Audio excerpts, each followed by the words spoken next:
เห็นเบิ่งขออนุญาตได้เด้อป้าตาเหลืองพี่น้องเรื่องแบบซ้ำกันหมดกับเสือน้องน้องแก้วสีแต่ว่าในกล่องบ่อยากเห็นปานใดตัวแทนนี่เหลืองเนาะพี่น้องเนาะเพิ่นว่าอะไรแพทย์เพิ่นว่านั่นน่ะเพราะว่าเวลาตับไวรัสตับ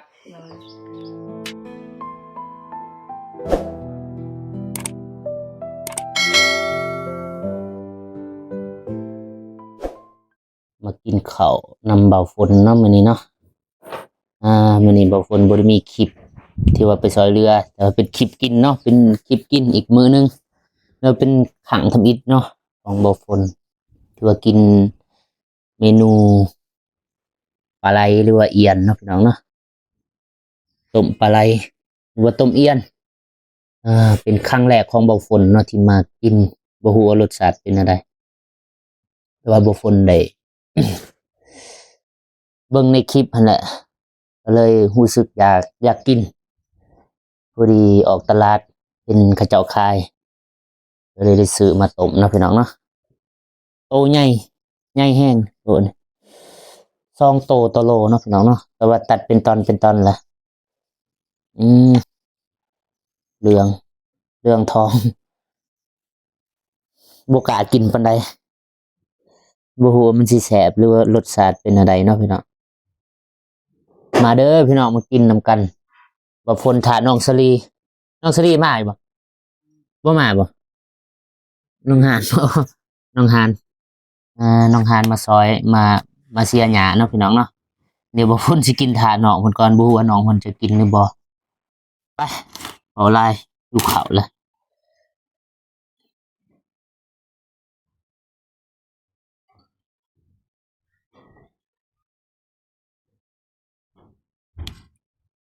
มึงลองแบบสดๆก่อนหรือว่าบ่จำกับแก้วมันสิเป็นอะไรอืม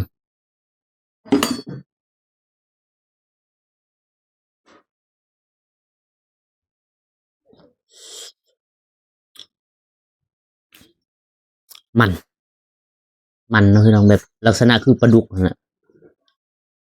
มันแล้วมันจะมีกลิ่นแบบเป็นเอกลักษณ์ของมันเองกลิ่นแบบบ่ฮู้ว่าสิเอิ้นกลิ่นอะไรเนาะพี่น้องเนาะแต่ว่าเป็นเอกลักษณ์เฉพาะตัวของเอียนหรือว่าของปลาไหลมันเนาะมันแล้วก็เป็นแบบนึบๆชื่อว่าอะไรวะแบบมันเปื่อยในปากอะนะแบบละลายในปากเวลาเรากลืนยำมันจะละลายถือว่าโอเคอยู่รสชาติลองจำแจ่วเอา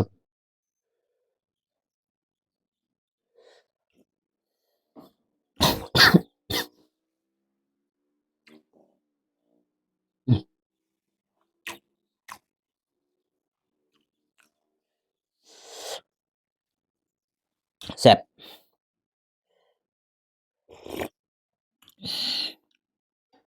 โอเคอร่อย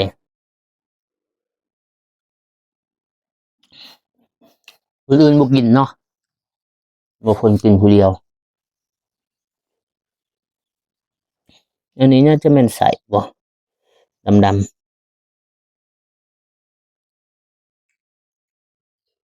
ๆมัน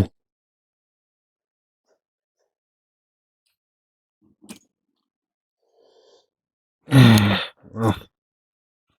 แซ่บแจ่วมี2สูตรบ่ล่ะแจ่วปลาแดกกับแจ่วบักเผ็ดกินตัดอันนี้เนาะตัดความคาวของปลาไหล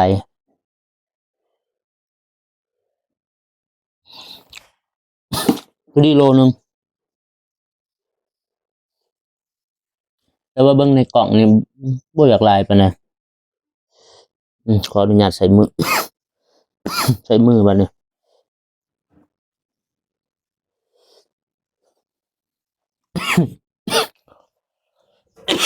อืม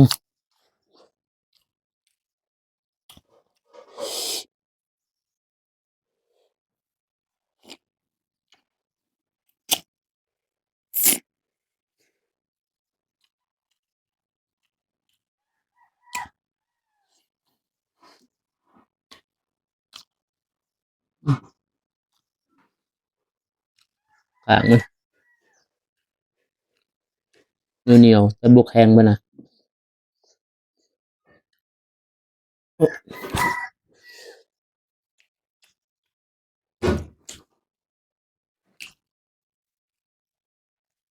เป็นครั้งแรกของเบาฝนเนาะที่มากินเอียนหรือว่าปลาไหลออกตลาดตอนเช้านี่พอดีเห็นแม่ค้าเพิ่นนั่งขายอยู่หั่นโลหนึ่ง150,000มันถืออยู่ประมาณ200กว่าประมาณนี้แหละ200กว่าบาทโลหนึ่งลองก็เลยจัดซะ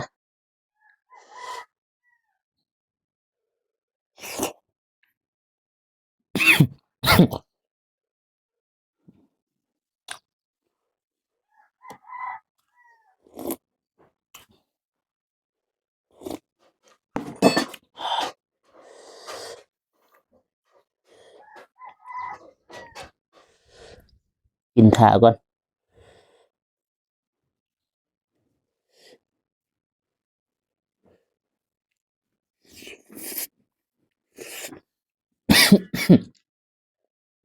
แบบ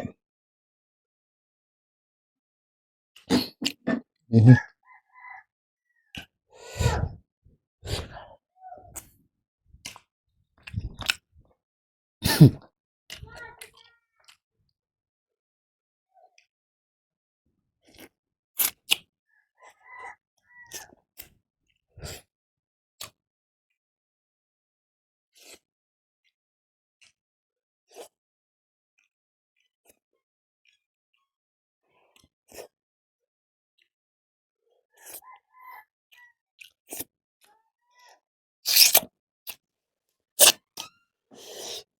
อืม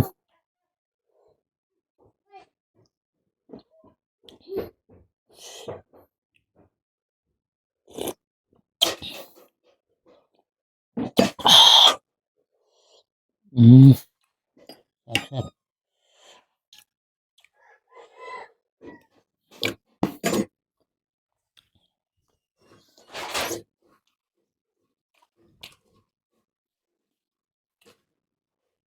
ว่าสิเฮ็ดเป็นโตเดี๋ยวมื้อหน้าสิเฮ็ดเป็นโตเนาะลองเฮ็ดเป็นโตต้มเป็นโต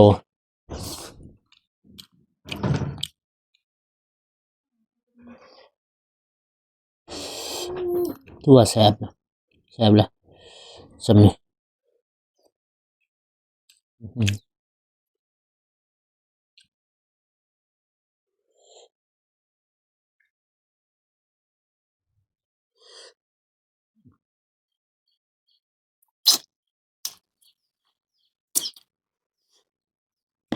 ขอโทษขออภัยเนาะ FC หรือว่าผู้ใหญ่ที่ว่าบ่กินเอียนหรือว่าบ่กินปลาไหลเบาฝนนี่กินได้เบิดทุกอย่างกินง่ายแซ่บกว่าปลาดุกอีก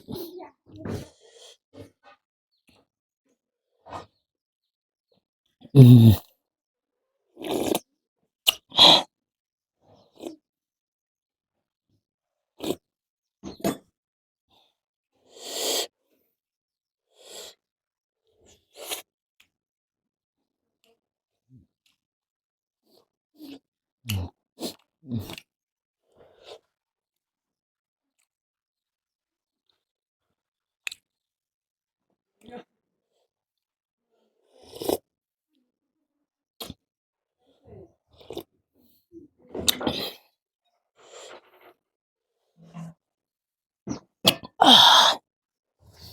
อื้อฮือ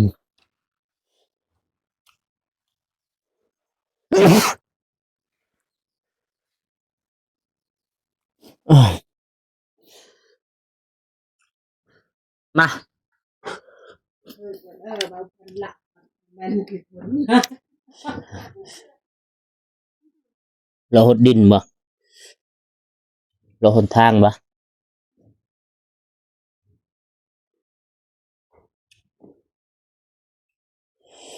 อืม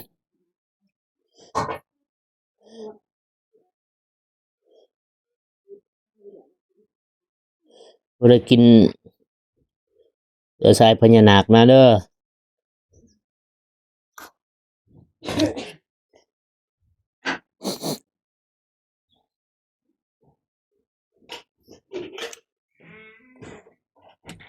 มากินเอียน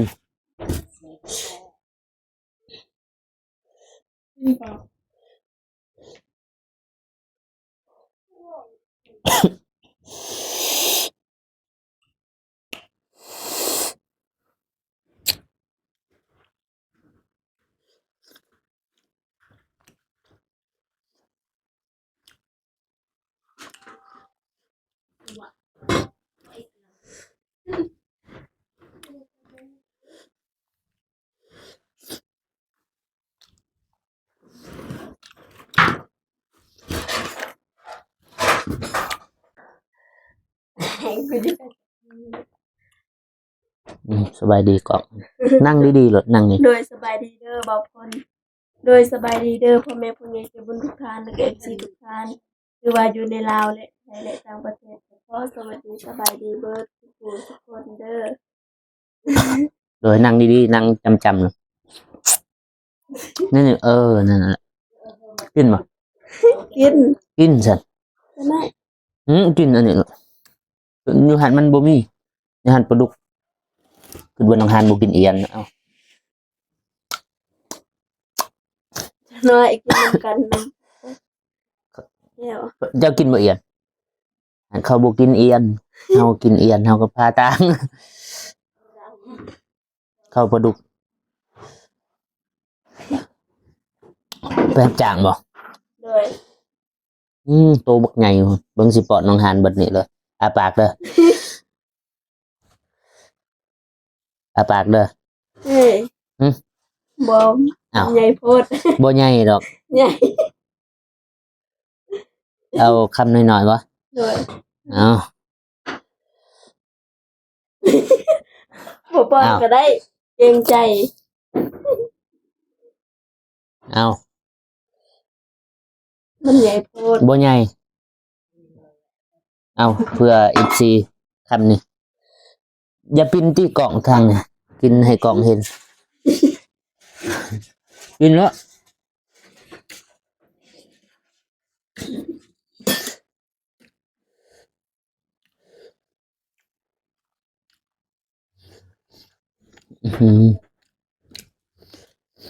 เสียงเขาก็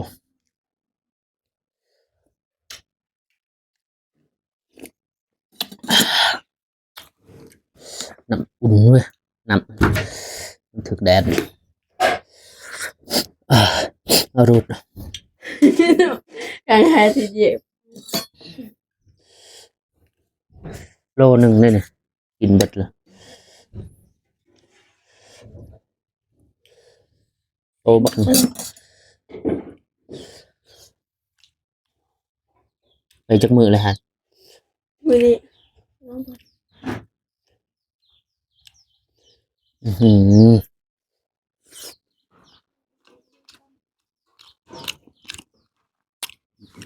มันเคยเห็นแต่ในคลิปนี่คือน้ำลายแล้วหมูกินอยู่นะในคลิปมักเบิงกินนี่แหละ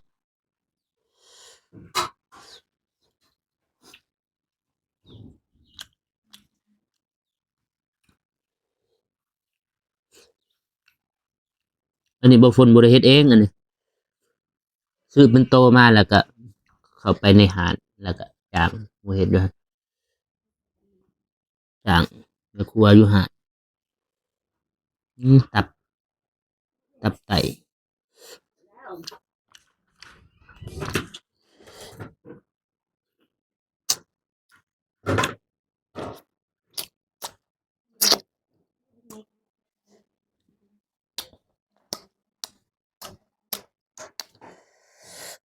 มัน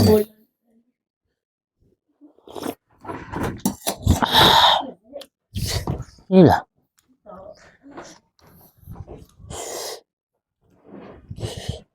โอ้โห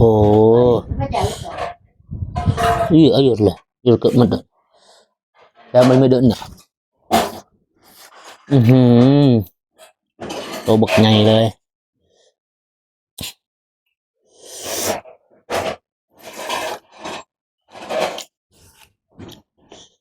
เบอร์เยียไปเราหนึ่งเนาะ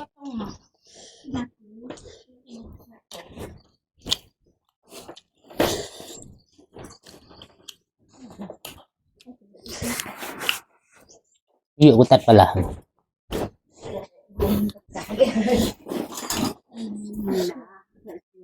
หันมาก็จะ ไม่ใช่แต่เวลาไหน เรียกเขากินนะ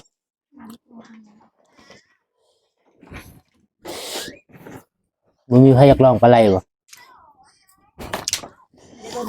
กินน้ำมันก่อนเย็น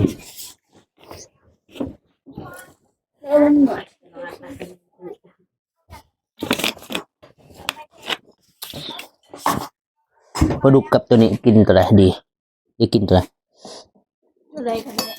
เอากินตัวนี้สิว้า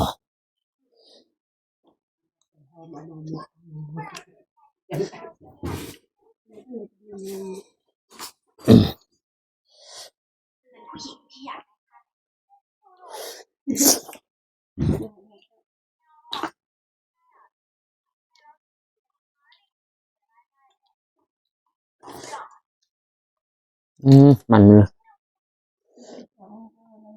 อ่า